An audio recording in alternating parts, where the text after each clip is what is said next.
Hola, ¿qué tal? Soy Sergio Castillo, médico patólogo e imparto la materia de patología en alumnos de séptimo semestre y en esta ocasión vamos a ver el tema de cardiopatía isquémica. Bueno, el término hace alusión genérica a un grupo de síndromes relacionados por su fisiopatología y que están asociados a una isquemia del miocardio. Es decir, entre ellos existe un desequilibrio entre la llegada de sangre oxigenada, que es la perfusión, y las necesidades del corazón. Por otro lado, la isquemia no solo conlleva a la falta de oxígeno, sino que también reduce la disponibilidad de nutrientes y la retirada de metabolitos. Además, en el 90% de los casos, la causa de isquemia miocárdica es por la disminución del flujo sanguíneo debido a lesiones ateroescleróticas obstructivas en las arterias coronarias. Por lo tanto, la cardiopatía isquémica muchas veces también recibe el nombre de arteriopatía coronaria. Y entonces, los síndromes de la cardiopatía isquémica no son más que las manifestaciones tardías de una aterosclerosis coronaria que pudo haber iniciado desde la infancia. Así pues, dentro de este término global de cardiopatía isquémica podemos encontrar uno o varios síndromes clínicos, como es el infarto de miocardio, que es la forma más importante de la cardiopatía isquémica, en la cual la isquemia provoca la destrucción del músculo cardíaco.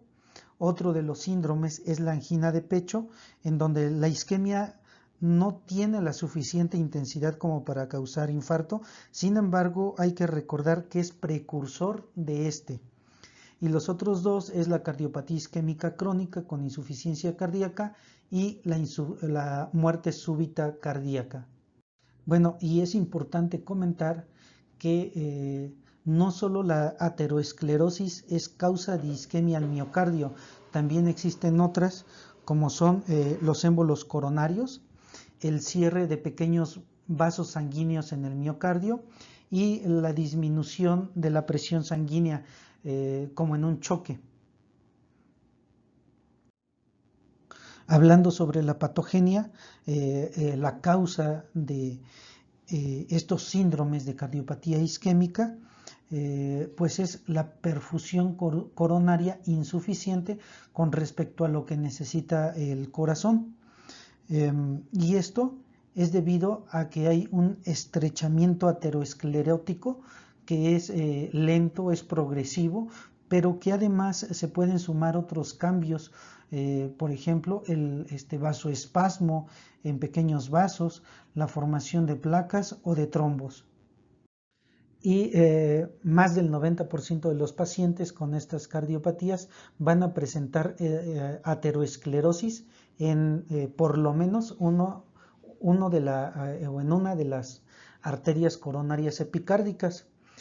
Además, habitualmente debe existir obstrucción en más del 75% de la luz para provocar una isquemia sintomática que sea desencadenada por el ejercicio, y el cierre de más del 90% de la luz determina que el flujo sanguíneo coronario sea insuficiente incluso en el reposo. Ok, antes de continuar con angina de pecho, es necesario que mencione tres puntos importantes. Uno, aunque solamente pueda participar en este proceso una arteria coronaria, es decir, que solo una arteria tenga estas placas de aterosclerosis, eso es muy raro de ver. Generalmente afecta a dos o a las tres arterias, es decir, a la descendente anterior izquierda, a la circunfleja, es la circunfleja izquierda, y la coronaria derecha. Más adelante vamos a ver estas figuras. El otro punto se refiere al cambio brusco de la placa y está relacionado con el riesgo que tiene una persona de padecer una cardiopatía isquémica, y ese riesgo va a depender del número de placas ateromatosas que tenga, la distribución que tengan dichas placas, su estructura y el grado el grado con el que obstruyen la luz de las arterias.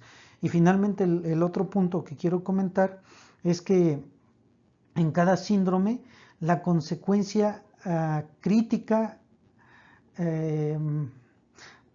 va a depender de si es una angina estable, inestable, un infarto, ¿sí? Es decir, en la angina estable, la angina estable se produce como resultado del aumento de las necesidades de oxígeno por el corazón y no existe o no hay rotura de la placa, mientras que en la angina inestable sí hay rotura de la placa y se complica por trombosis parcialmente oclusiva y vasoconstricción. En el infarto al miocardio, el cambio de la placa propicia una oclusión trombótica total y finalmente el otro es la muerte súbita. Entonces estos cuatro se refieren a las consecuencias de la isquemia miocárdica, que vuelvo a repetir, es la angina estable, la angina inestable, el infarto al miocardio y la muerte súbita. Ahora sí, hablando específicamente de la angina de pecho, esta se caracteriza por crisis paroxísticas y recurrentes de malestar torácico, generalmente a nivel subesternal o precordial, y que son ocasionados por una isquemia miocárdica transitoria, generalmente entre 15 segundos a 15 minutos, y que esta isquemia nunca llega a provocar necrosis de los miocitos. Entonces, en esta angina de pecho existen tres modalidades que se llegan a sobreponer. La primera es la angina estable o típica. La segunda es la angina variante de Prince-Metal y la angina inestable. Ok, vamos a pasar a la siguiente. Bueno, el infarto al miocardio también se le conoce como ataque cardíaco y consiste en la destrucción del músculo cardíaco por una isquemia intensa. Con respecto a los factores de riesgo, los podemos clasificar de tipo constitucionales, que corresponden los tres primeros, que es la edad, el sexo y la genética, y los siguientes son los factores de riesgo modificables. En cuanto a la edad, se ha visto que los pacientes entre 40 y 60 años tienen una incidencia mayor de infarto al miocardio. La mortalidad por una cardiopatía aumenta por cada década que pase después de esta edad.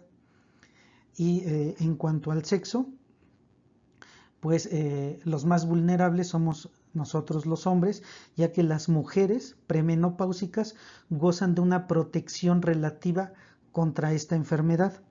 Sin embargo, una vez pasada la menopausia, aumenta la incidencia de enfermedades relacionadas con ateroesclerosis.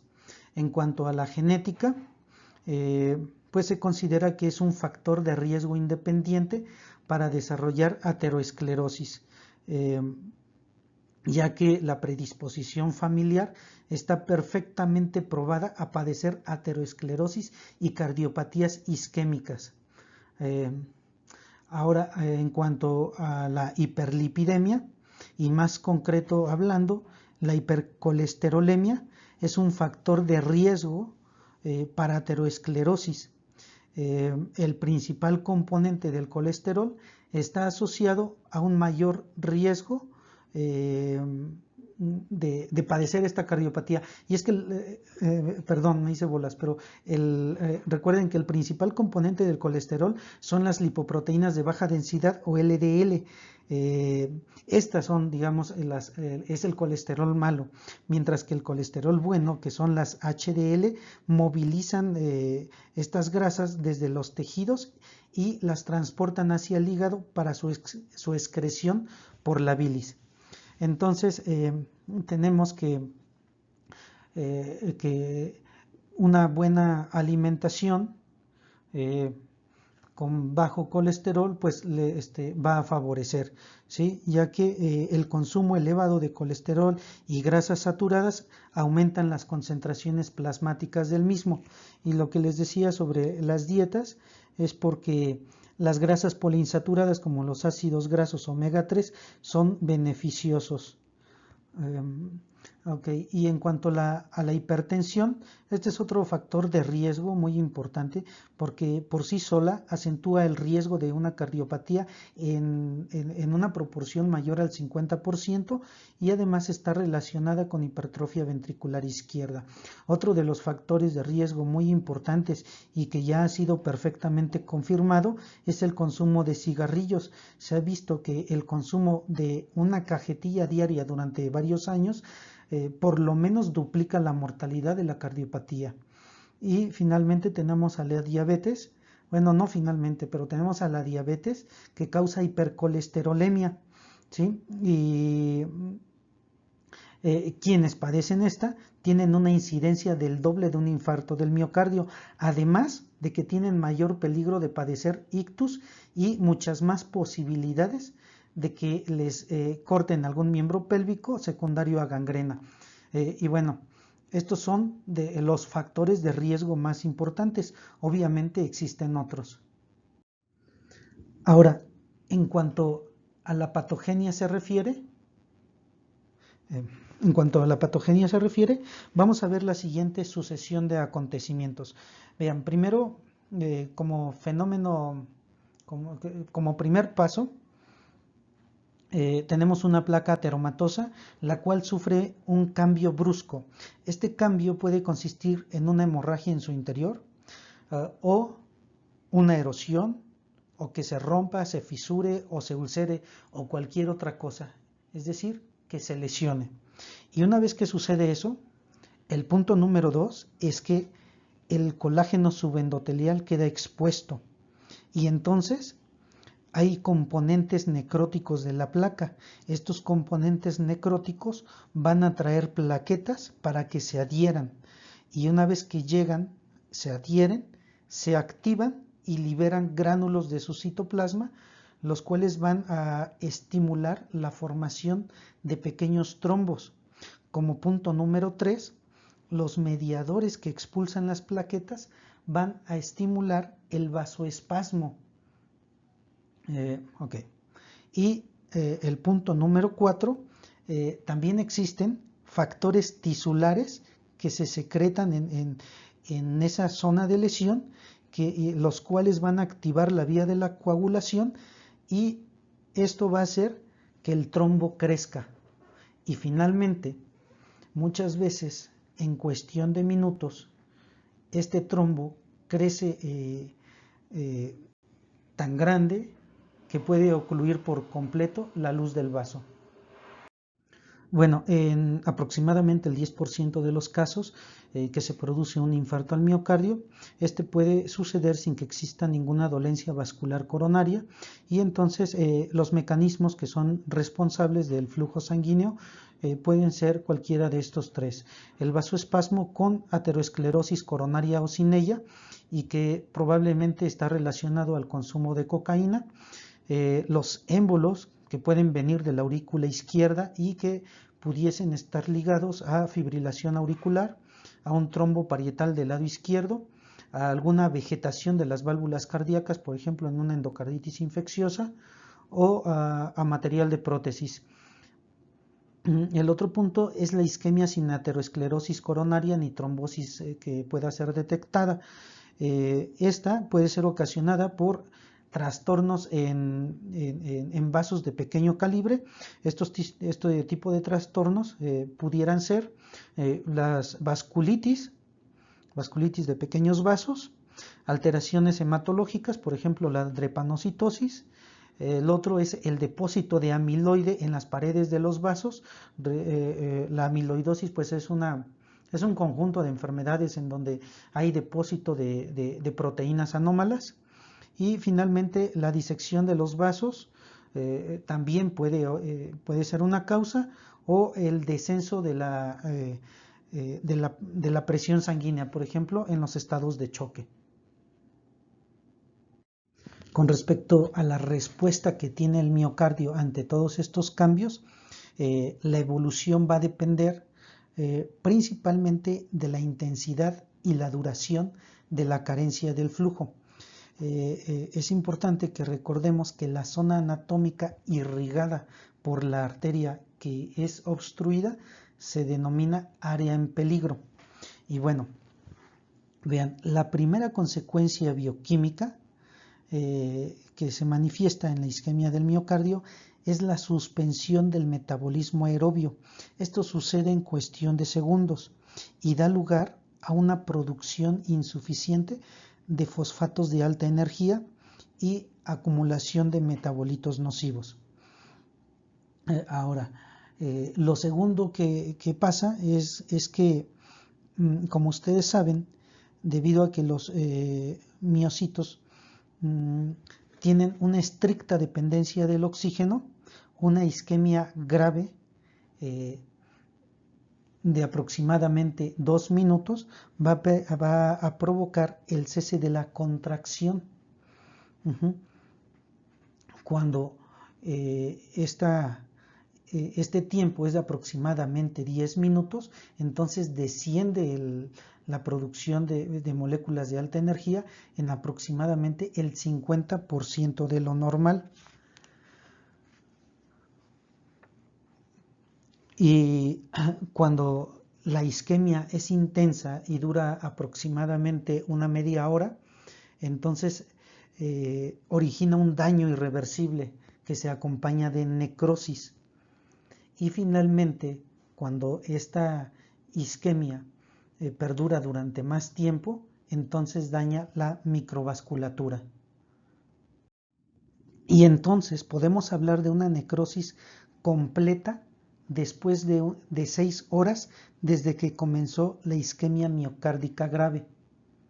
Ahora, el hecho de que conozcamos las zonas miocárdicas que son perfundidas por las 3 coronarias nos va a servir para correlacionar los puntos de obstrucción vascular con las regiones del infarto al miocardio. En esta imagen tenemos la frecuencia con que se afectan cada una de las coronarias epicárdicas y los lugares correspondientes de perfusión de dichas coronarias. Y tenemos como la primera, que es la coronaria descendente anterior izquierda, representa del 40 al 50% de los casos, y los infartos se suceden en la pared anterior del ventrículo izquierdo, cercano a la punta. La segunda más frecuente es la coronaria derecha, en un 30-40% de los casos, y los infartos aparecen en la pared inferior posterior del ventrículo izquierdo. La otra más frecuente es la coronaria circunfleja izquierda, en un porcentaje del 15 al 20, y los infartos se suceden en la pared lateral del ventrículo izquierdo, exceptuando la punta. Bueno, aquí tenemos una fotografía macroscópica de una arteria coronaria. Aquí está. Es esta. Permítanme.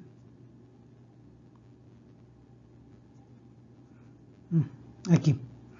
Esta es la arteria coronaria, tiene un corte longitudinal y observamos aquí algunas placas, son placas lipídicas de color amarillo, parcialmente definidas, que están adheridas aquí al endotelio.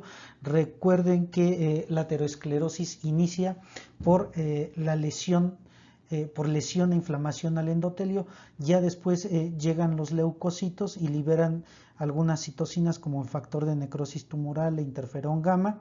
Estos estimulan a que lleguen macrófagos y capten colesterol del tipo LDL, y entonces empiecen a formar estas placas. Estas placas, así como están, pues no causan obstrucción de la luz, pero en un futuro pues sí pueden seguir creciendo. Aquí observamos varios cortes transversales de una arteria coronaria, y vean cómo las placas de aterosclerosis son más pronunciadas en la región proximal. Vean cómo está cerrando la luz del vaso, y les decía que es más pronunciado aquí en la región proximal porque es ahí donde hay mayor turbulencia en este tipo de vasos. Estos son unos cortes histológicos de arterias coronarias y vean, por ejemplo, aquí del lado izquierdo, aquí ya se formó una placa aterosclerótica que ha cerrado la luz en aproximadamente el 70% y, como habíamos mencionado, en los síndromes coronarios agudos, cuando se cierra en ese porcentaje es cuando causa síntomas como una angina. En el lado derecho, pues vean cómo ya hay un trombo que ya cerró completamente la luz e incluso ya aquí hay un proceso de recanalización y reorganización del trombo. Aquí en esta microfotografía de un corte histológico vemos la pared de un vaso que representa una coronaria y lo que observamos aquí, todo esto es un trombo, es una placa de aterosclerosis y vean, está conformada por estas células grandes eosinófilas que representan macrófagos espumosos. También hay cristales de colesterol que son estas hendiduras, y vemos que además de eso hay abundante hemorragia. Aquí nuevamente observamos una fotografía macroscópica y vemos que ha sido seccionada longitudinalmente esta arteria coronaria, que es la coronaria descendente anterior, y vean cómo en la luz observamos aquí que existe este material que corresponde a un trombo, es de un color pues como marrón, ocluye la luz del vaso y esto como complicación pues puede causar un infarto o incluso muerte súbita. Vean, este es un corte histológico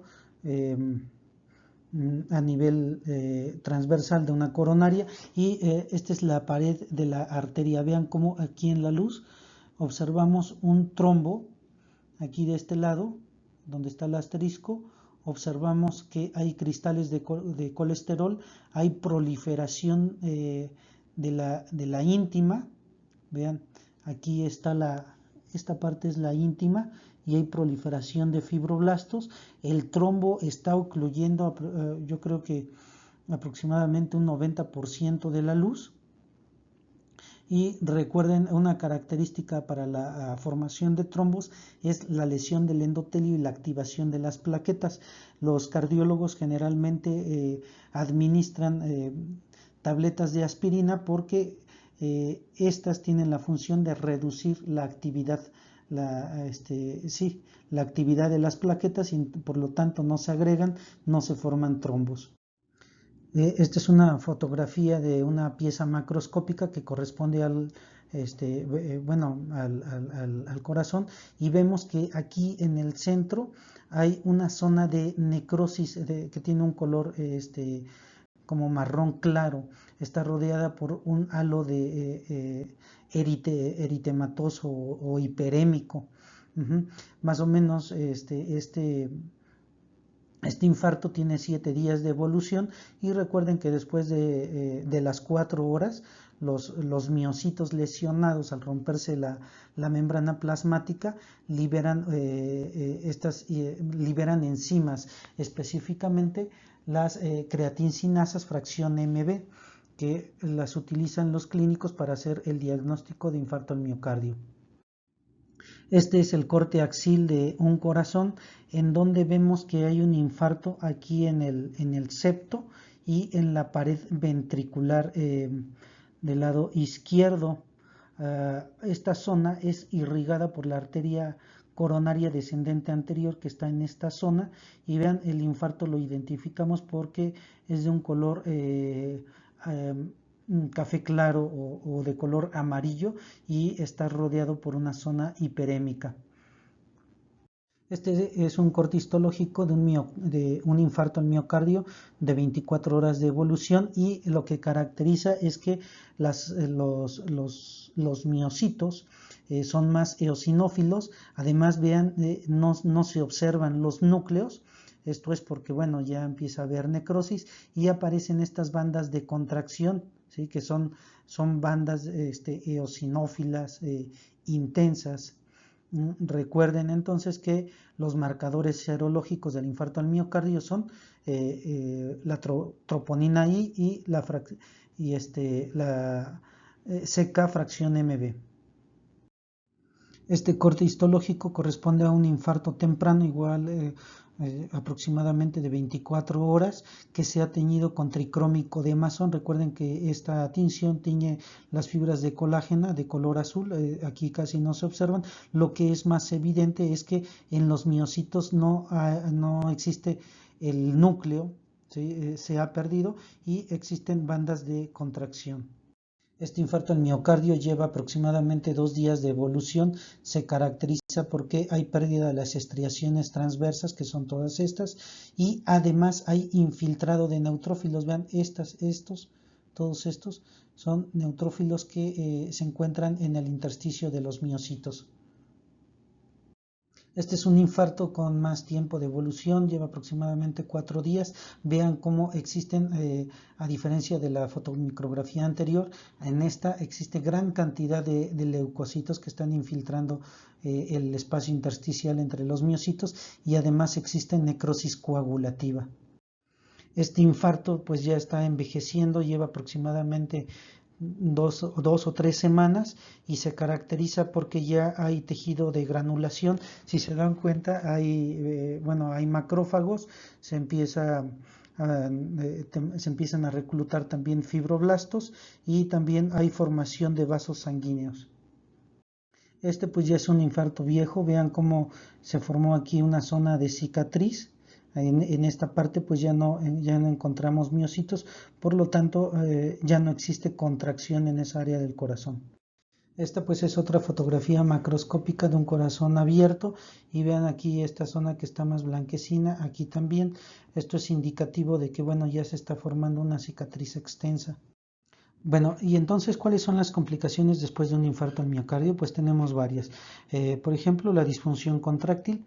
Después de los infartos al corazón se producen alteraciones en el funcionamiento del ventrículo izquierdo, y estas alteraciones están de acuerdo al tamaño del infarto, son proporcionales.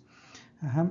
Otra de las complicaciones son las arritmias, ya que muchos pacientes tienen irritabilidad del miocardio y trastornos en la conducción después de esta lesión, después de un infarto al miocardio. Otra de las complicaciones es la rotura miocárdica, ya que está relacionada con el reemblandecimiento y la fragilidad del miocardio necrótico. También la pericarditis es una de las complicaciones. Generalmente se desarrolla entre el segundo y el tercer día después de un infarto transparietal, y se le denomina pericarditis fibrinosa o fibrinohemorrágica, también conocida como síndrome de Dressler. Otra de las complicaciones son la trombosis parietal.